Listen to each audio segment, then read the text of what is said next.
All right, let's dive into one of the most beautiful and, honestly, one of the most heartbreaking stories you'll ever find in a game.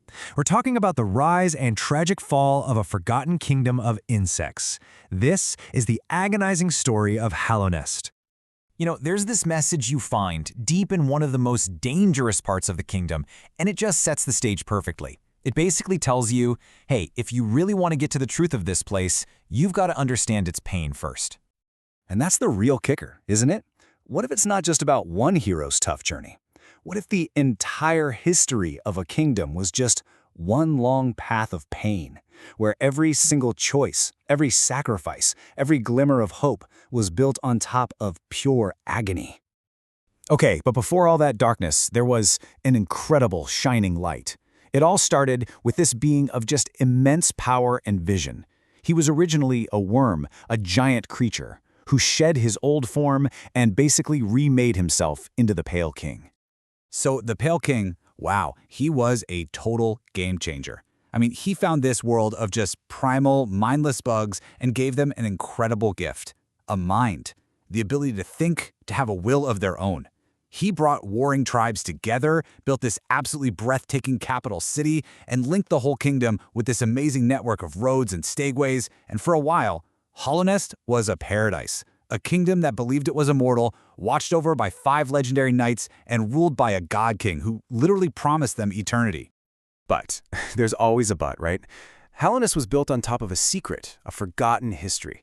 See, before the Pale King showed up, the bugs worshipped a different, much older god, a being of light and dreams called the Radiance. The king made his people forget her. But here's the thing, you can't just erase a god. And her memory, it started to seep back into the world. Not as a fond memory, oh no, it came back as a plague. And this is so important to understand. The infection wasn't some kind of physical sickness. It was a plague of the mind. It was a direct attack on the very sentience, that gift that King had given his people. It would hijack their dreams, strip away their free will, and just twist them back into violent, mindless husks. All of them driven by nothing but the ancient, forgotten rage of the Radiance. So, the Pale King, this being of pure logic and light, he comes up with a plan, and it is absolutely bone-chillingly cold. His thinking was, how do you fight a god of dreams? Well, you need something with no mind to infect, no will to break, and absolutely no dreams to corrupt. So he turned to the Radiance's ancient, complete opposite, the Void. And the horror of this plan, you really can't overstate it. The king and queen used the Void to birth literally thousands of their own children into this pit of pure darkness, the Abyss. Then he forced them all into this brutal, deadly climb, a horrific contest where only the very first one to reach the top, the one he thought was truly empty, with no thoughts or feelings, would be chosen. This child, this so-called pure vessel, its destiny was to become a living jail cell for a god. But this is the moment. This is where it all goes wrong. The king's perfect, calculated, utterly ruthless plan, it was doomed from the start, and it all failed because of one single, tiny, unforeseen little thing, an impurity. Before we even get to what that impurity was, though, we have to talk about the cost. Think about it. Thousands and thousands of his other children, the ones who didn't make it out of the Abyss, they were all just deemed failures. Their little shades were sealed away, creating a literal mountain of discarded siblings, all left to rot in the darkness. And here it is, the fatal flaw, the chosen vessel, the one that was supposed to be perfectly pure. It wasn't. An idea was instilled. You see, as the king was leading his child out of the Abyss, the vessel looked back. It looked back at its creator. And in that one tiny moment, a bond was formed. The great, brilliant, logical king was brought to his knees by the one thing he couldn't calculate, a child's love for its father. The vessel wasn't hollow anymore. And that one simple feeling, that little bit of affection, that was the crack in the prison. It was all the Radiance needed to get a foothold. That tiny, tiny seed of love was enough for her infectious light to start leaking out, slowly poisoning the vessel from the inside. And as the vessel got poisoned, so did the entire kingdom who was supposed to protect.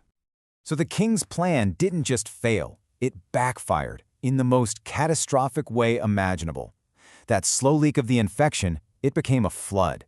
And the golden age of Hallownest, it came to a violent, agonizing, and final end. As the Hollow Knight grew weaker and weaker, they tried one last, desperate thing. They chained the flawed vessel away inside a temple, and its prison was sealed by 3 powerful dreamers who put themselves into an eternal sleep. But it was just too late. The Pale King, seeing his perfect kingdom completely lost, just vanished. He took his entire palace and disappeared, abandoning everyone to the madness. Hallownest was dead. For ages, the kingdom was just ruins. A tomb, really, haunted by the mindless husks of the bugs who used to live there. But then, another small figure arrives, a little knight, drawn back to the place it was born, for reasons it doesn't even understand. And this is you, the player character. You're another child of the King in the Void, one of those thousands of siblings who somehow, someway, managed to escape the abyss. And now you've returned to this dead land. You have no memory, just a feeling, a purpose, to go down into the darkness and finally confront the source of the plague, which means facing your own corrupted older sibling. And all of this leaves us with one last massive question. Is this new little knight actually different? Can you succeed where the original failed, or are you just another tool, another sacrifice in a broken king's failed plan, destined to repeat the exact same tragedy all over again? Well, the answer to that is buried deep in the ruins of Hallownest.